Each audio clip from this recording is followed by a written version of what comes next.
Hoje com o pastor Joseph Prince. Amém. Estamos numa batalha espiritual. Quantos sabem disso? Certo, Efésios 6 nos fala. Olha para mim. Revestivos de toda a armadura de Deus, para que possais estar firmes contra as astutas ciladas do diabo. Porque não temos que lutar contra a carne e o sangue, mas sim contra os principados, e aqui está a hierarquia, contra as potestades, contra os príncipes das trevas deste século, contra as hostes espirituais da maldade nos lugares celestiais. Você pode colocar doença ali, porque, às vezes, nem toda doença é causada por demônios, mas elas são também chamadas de espírito de enfermidade. E Jesus ministrou a uma mulher que estava encurvada por 18 anos, ok, e quando ele impôs as mãos sobre ela, ela foi curada. Mas a Bíblia diz que ela estava presa por um espírito de enfermidade. Mas olha, eu quero falar aos que oram pelas pessoas que estão enfermas, não precisa expulsar o demônio. Alguns dizem, você tem que falar com o espírito, saber seu nome. Você tem que perguntar o seu nome. Qual o seu nome? Ele diz, mentira. Você está falando a verdade? Eu acabei de te falar, sabe? Você não pode confiar nunca nos demônios. Só uma vez que Jesus falou com aquele homem que estava endemoniado e perguntou o seu nome. Não o nome do homem, mas o nome do demônio. Em outros lugares, Jesus expulsou com a palavra, mas aquela mulher encurvada tinha um espírito de enfermidade por 18 anos. Jesus falou com ela. Jesus falou, mulher, você está livre deste mal, e o demônio saiu, o espírito de enfermidade saiu. Mas ele falou com a mulher. Nos esquecemos disso às vezes. E quando você ora por uma criança que muitas vezes pode estar atacada, por exemplo, é melhor falar para a criança, Jesus te liberta, Jesus te ama, e o demônio sai. Você não tem que falar com o demônio o tempo todo. Eles podem se manifestar como espírito de enfermidade. Ou podem se manifestar como espírito de depressão. Eles podem afetar a sua disposição mental com pensamentos ruins e pensamentos tenebrosos. Pensamentos ruins na sua mente. Este é o trabalho dos príncipes das trevas nesse século. E aqui também fala de hostes espirituais da maldade nos lugares celestiais. E aqui diz, portanto, tomai toda a armadura de Deus para que possais resistir no dia mau e, havendo feito tudo, ficar firmes. Ficamos firmes porque estamos na posição de vitória. Aqui é o livro de Efésios. O que você tem que aprender é isso. O livro de Efésios é dividido, primeiramente, são 3 coisas, ok? Primeiro temos a riqueza dos crentes em Efésios 1. Efésios 2 temos as riquezas de Cristo que temos em Cristo. Amém? Todas as bênçãos espirituais em Cristo, as riquezas de Cristo. Depois vem o caminhar. Caminhar de acordo com a vocação. Andar de acordo com ela. Você é um príncipe? Ande como um príncipe. Você é uma princesa? Ande como uma princesa. Amém? Ande de acordo com a sua vocação, o seu chamado. Amém? Temos a riqueza, que é se posicionar. Amém? Porque estamos assentados com Cristo. É o que diz em Efésios. Uma posição de descanso. Começamos ali. Posso ouvir um amém? Riqueza. E o próximo item é andar.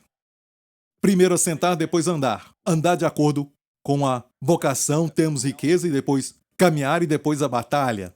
O terceiro item, que é também ficar firme. Você fica firme porque você já tem a vitória. Quando o diabo vem e começa a mentir a respeito da sua saúde, você está com isso? Lembre-se que você tem que ficar firme na sua posição. Isso falando de cura, mas também serve para a paz que você quer, para sair da depressão ou de um vício. Lembre-se disso. Não é uma posição que você vai tomar. Você ora para tomar essa posição. Se você orar assim, está orando da derrota. Não oramos da derrota porque já temos a cura. Nós já temos a paz. Sendo, pois, justificados pela fé, nós temos paz. Vamos tomar posse dessa paz. Posso ouvir um amém? Vamos tomar posse da cura, amém? Amém? Oramos da vitória e não por vitória. Oramos da vitória. Posso ouvir um amém? E aqui diz, tendo feito tudo, ficar firmes. É só ficar firme. Ficar firme. O diabo quer te tirar da sua posição. E muitas vezes ele nos faz fazer coisas que são cristãs, nada errado. Você ora, mas quando você ora desesperado, você saiu daquela posição. E orar desse jeito é errado. Você pede a Deus, por exemplo, para te ajudar. E faz uma oração desesperada, até quem está olhando para você acha que Deus é um Deus ruim, um Deus malvado. E ele não é. Você tem que orar como eu acabei de orar, amém? Com o amor de Deus, somente, certo? Vendo o seu amor, te envolvendo, ok? Ore assim. Amém? Mas não ore desesperado. Tudo bem se de vez em quando você está desesperado e diz, Senhor, me ajuda. Você está quase tendo um acidente, algo assim? Tudo bem, Ele vai te atender. Eu prometo isso. Amém? Tem momentos na vida que ficamos desesperados. Tudo bem, Ele nunca vai dizer por que você está assim, mas lembre-se de uma coisa, não perca a sua posição. Ok, vamos continuar. Ficai firmes, pois. Ele vai falar da armadura e dos seus itens. E você se lembra quando eu falei sobre isso? Eu falei sobre não é algo que você coloca como alguém já nos ensinou, colocar o seu cinto ou cingir os lombos com a verdade. Clique. E depois dá outro clique. Os sapatos. Clique. O capacete da salvação. Clique. Não tem nada de clique. Alguém diz, você tem que clicar tudo isso de manhã antes de você sair de casa. Já ouvi alguém ensinar sobre isso em um estudo bíblico, mas realmente tudo isso que está escrito aqui, na verdade, é o que chamamos de verdades ou doutrinas baseadas no Evangelho. O Evangelho da graça que pregamos, tudo isso tem a ver com este Evangelho. Não tem nada a ver com a antiga aliança, mas com a nova aliança. E se você tem uma crença errada em alguma dessas áreas, é a área onde o diabo vai atacar. Onde você perde a sua posição. Está ouvindo? Então a primeira é, estáis, pois, firmes, tendo cingido os vossos lombos com a verdade. Olha, todo mundo lendo isso acha que está no passado, tendo cingindo os lombos. Porque diz que você já cingiu os lombos com a verdade. Olha, quantos que ouvem a minha voz já receberam a verdade e a verdade te libertou? Amém? Você nasceu de novo. Se não nasceu de novo, até no final do culto você pode fazer, mas pode fazer agora mesmo aceitando a Jesus, crendo que Ele morreu pelos seus pecados. Amém? Glória a Deus. E você é salvo? Agora os seus lombos estão cingidos com a verdade. Então o que faz o cinto? Certo? Para que usar cinto? Para segurar as calças. Não, naqueles dias a armadura de Deus é uma armadura, ok? A armadura de Deus. Olha, tomai toda a armadura de Deus, verso 13. É a armadura de Deus e não a nossa. E Paulo está usando a analogia dos romanos naquela época. O cinto não era para segurar as suas calças, mas era para eles colocarem a espada, com um lugar para a espada, e também outros tipos de armas. Amém? E todas as coisas que eles precisavam estavam neste cinto. Ok? E vestida a couraça da justiça. Olha, a couraça da justiça, os romanos usavam essa couraça, não sei se você já viu isso antes. Aquilo cobria toda a sua frente. Era uma peça só, uma peça inteira que cobria toda a área do abdômen. Homens, você já viu isso? Tinha aquele tanquinho? Eu amo isso. E quando você assiste um filme como Ben-Hur e ele tira aquela couraça e você vê então a barriga. Coloca isso de volta, rapaz! Não é? Eu queria usar uma daquela o tempo todo, amém? Para que eu pudesse ter um tanquinho. Amém? Eles colocavam aquela couraça que era de uma peça só para proteger essa área tão delicada. Em uma batalha, se perfuram o seu coração ou o seu pulmão, você morre. Amém? Então a couraça cobria tudo. E o que era a couraça? Era uma couraça da justiça. Algumas pessoas, quando ensinam sobre esta parte aqui, eles falam que se trata da sua integridade moral. É o que você está fazendo certo, e não é. Toda parte aqui tem a ver com o Evangelho. Tudo tem a ver com as verdades objetivas e não verdades subjetivas. Não é a sua justiça interior que você executa e te dá a couraça. Se você pensa assim, você nunca vai ter certeza se tem a couraça. Não, você é a justiça de Deus em Cristo. Amém? Esta é a couraça que te protege das acusações dos dardos inflamados do maligno. Certo? Ele quer atingir seu coração? Ele vem e fala alguma coisa para que o seu coração se sinta condenado. E a Bíblia diz que se o nosso coração nos condena, viu? O diabo quer condenar os nossos corações. Certo? Ok, então, esta parte tem que estar estabelecida em justiça. Posso ouvir um amém? Estou apontando para o coração. Mas o coração fala do interior do homem, e o coração do homem não é o espírito. Certo, o espírito é numa, coração é cardia. Mas envolve o espírito e alma misturados, que formam então o coração. Mas o coração, às vezes, chamado de espírito, não é espírito, é na verdade cardia. A palavra coração. A palavra para espírito é numa. Mas o homem interior, essa parte mais interior do homem é conhecida como coração, a sua parte interior, ok? Isso tem que ser protegido, sabendo que você é a justiça de Deus em Cristo. Posso ouvir um amém? Então diz, tendo calçado os pés com a preparação do Evangelho da Paz. Olha, os seus sapatos são chamados Evangelho da Paz. Eu disse o Evangelho da Paz. Essa palavra preparação, no grego, é a palavra preparação. Mas eu gosto do que W. E. Vines disse sobre a palavra preparação.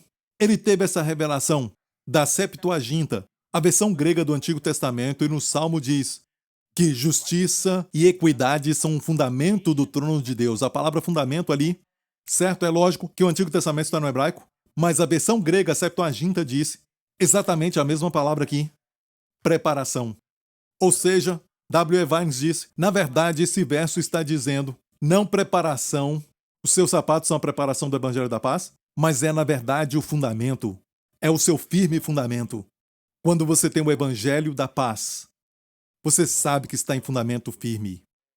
Amém? Porque o Evangelho da Paz não depende de você.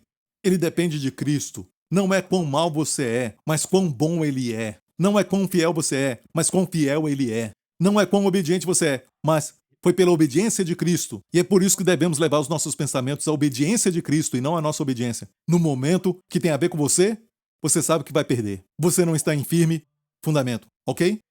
Próximo. E sobretudo, tomai o escudo da fé. Sobretudo, tomai o escudo da fé, com o qual podereis apagar todos os dardos inflamados do maligno.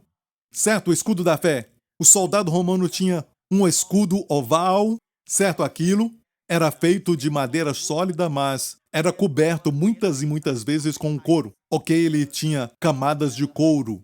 Era uma pele e aquilo também era muito firme para combater os dardos e as setas do inimigo. Sobretudo, aqui diz sobretudo, tomar o escudo da fé. Essa palavra escudo nos dá uma ideia espiritual. Quando examinamos essa palavra escudo aqui, está falando do escudo romano, mas a ideia de Deus sobre escudo, em outros lugares como Salmos, tratava de algo que rodeava, cobria as costas também. Amém? É o escudo da fé, com o qual podereis apagar todos os dardos inflamados do maligno. Todos os dardos inflamados do maligno. E não esqueça disso, tudo isso tem a ver com o Evangelho. Tem a ver com o Evangelho. Veja os dardos inflamados do maligno. Eu perguntei ao Senhor, você pode me mostrar como os dardos operam? Ok? E ele me mostrou, certo? O diabo lança um dardo inflamado. E olha isso, a palavra dardo. Você acha que é dardo, aquele de jogar? É a palavra para lança, é a palavra para seta, é a palavra para também flecha inflamada, e de onde tira a palavra balos ou mísseis balísticos. E a palavra balístico do grego, balós, jogar, atirar, certo? Um míssil. Então, os mísseis inflamados do inimigo. O diabo lança mísseis na sua mente e é inflamado. E tudo isso tem a ver com o Evangelho. Eu vou te mostrar agora mesmo o que o Senhor mostrou para mim. Em Hebreus 12:20, que está escrito, porque não podiam suportar o que se lhes mandava. Se até um animal tocar o monte, será apedrejado ou passado com dardo. Deus falou a Moisés no Monte Sinai, antes de dar os 10 mandamentos. Deus falou para eles, no momento que eles tomarem posição sobre a obediência deles, quando foi a fidelidade de Deus que os tirou do Egito, da escravidão. Deus cuidou deles com nuvens durante o dia e uma coluna de fogo à noite. Deus mandou maná. Deus tirou água de uma rocha seca. Deus cuidou deles não porque eles eram bons, mas porque Ele é bom. Não porque eles eram fiéis, mas porque Ele é fiel. E Deus os tirou, mas de repente eles se posicionaram com Axé Debir Adonai, ou seja, tudo que Deus mandar nós vamos fazer antes de ouvirem alguma coisa. Dos 10 mandamentos, o homem confiou na sua força e rapidamente Deus falou a Moisés, Moisés, não os deixe aproximar.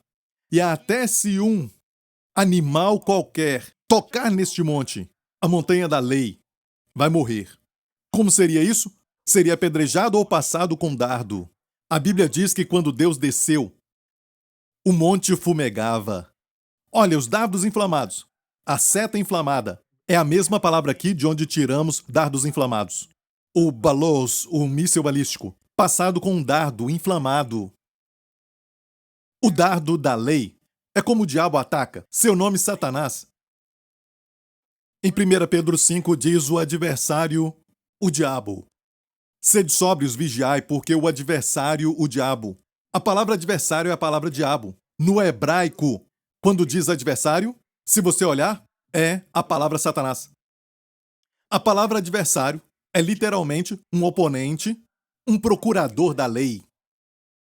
Está me ouvindo? Em hebraico, ha-satan tem a ver com cortes judiciais, aquele que se levanta contra você e mostra suas falhas. Amém? Ele não é o seu advogado, ele não é o seu advogado de defesa. Ele é o procurador.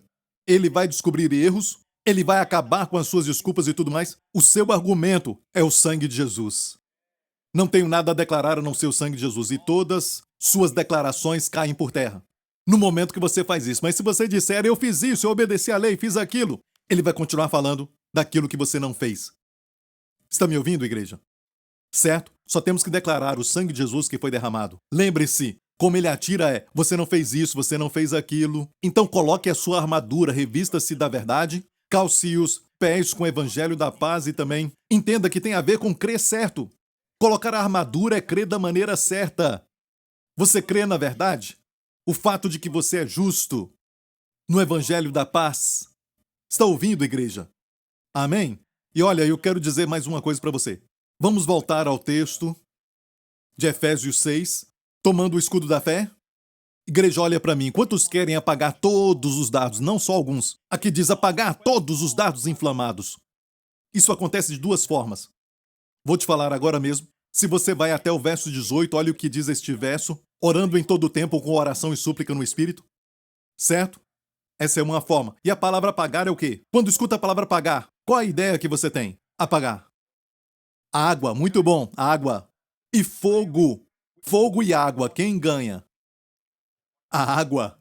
Você ora? Quando você ora no Espírito, você fala em línguas. Apaga todos os dardos inflamados do maligno. Amém? Vou ler um testemunho agora mesmo para você. Que olha, eu acabei de receber esse testemunho ontem. Eu nem sabia desse testemunho até ontem. Ela falou o seu nome aqui, mas não quero dar o seu nome completo, é só Corinne, da Califórnia, Estados Unidos. Há 2 meses atrás eu fiz o meu primeiro mamograma. Eu tive que voltar ao médico porque ele descobriu alguma coisa irregular. Durante essa nova visita, novos exames foram feitos e até mesmo ultrassom. Quando a enfermeira me deixou ali esperando pelo médico, eu lembrei das palavras do pastor Prince. E olha, eles encontraram alguma coisa irregular, certo? Ela teve que fazer novos exames. E também o ultrassom. Quando a enfermeira me deixou esperando pelo médico, eu lembrei das palavras do pastor Prince sobre orar no Espírito para apagar os dardos inflamados do maligno. Eu comecei a orar em línguas. A enfermeira voltou e me levou para fazer novos exames, porque viram algo irregular. Eu fiquei mais nervosa ainda, mas continuei orando em línguas quando eu voltei. A enfermeira voltou mais uma vez para fazer um terceiro exame. Em vez de ficar nervosa, eu comecei a perceber algo.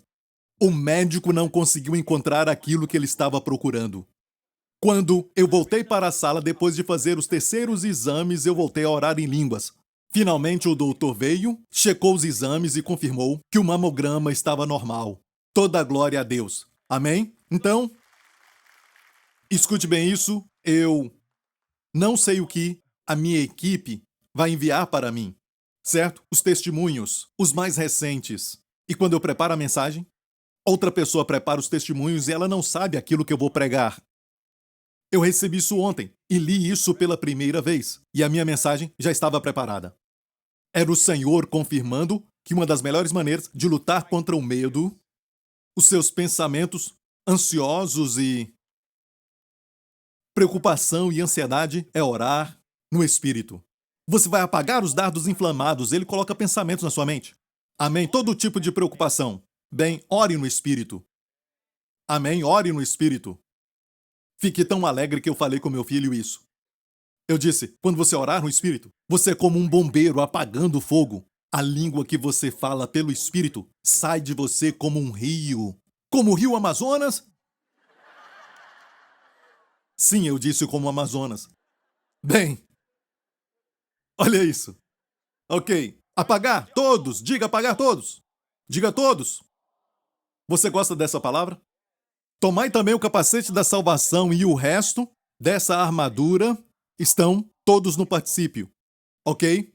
Estão no particípio. Mas aqui está o primeiro imperativo, no grego. É uma ordem. Tomai o capacete quer dizer receba o capacete da salvação.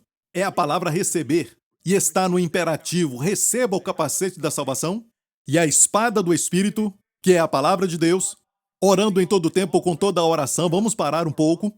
Vamos olhar todos os itens. Ok, vamos voltar ao início.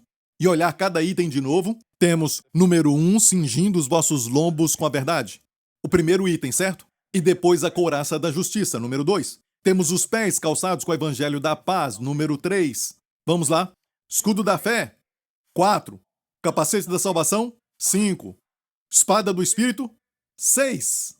Deus nunca para no 6. Qual é o sétimo?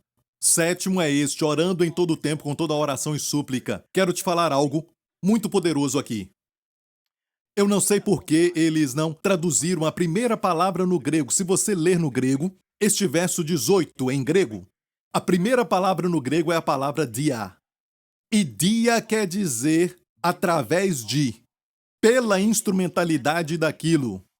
Ou você pode dizer através, ou por aquilo, por este canal. Eu não sei por que não traduziram esta palavra, mas tem uma tradução que traduziu isso, e foi a tradução de Young. Young disse assim: pela oração, você recebe o capacete da salvação, você recebe a espada do Espírito, que é a palavra de Deus, pela dia, através da oração, com toda a oração e súplica, orando o tempo todo no Espírito.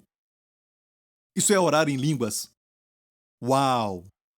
Como receber o capacete da salvação? Como receber uma palavra específica rema? Porque vamos voltar a esta versão que nós estamos lendo, orando o tempo todo com oração. Aqui diz, olha bem, como receber a espada do Espírito, que é a palavra de Deus. A palavra aqui é rema.